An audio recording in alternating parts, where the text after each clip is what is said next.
Today we have the 2018 Bmw X5.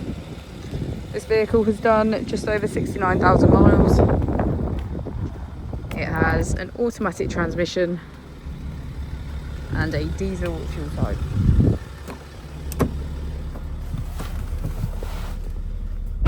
To the left of our steering wheel we have cruise control as a feature, as well as our keyless ignition. On the right we have voice control, automatic wipers and automatic headlights. Moving on to our screen, we can access media and radio, communication and navigation, connected drive, my vehicle and notifications.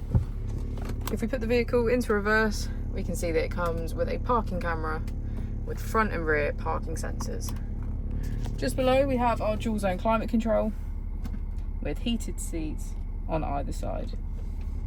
If we press our driving mode button, we can switch between our 4 different driving modes: Sport Plus, Sport, Comfort and Eco Pro.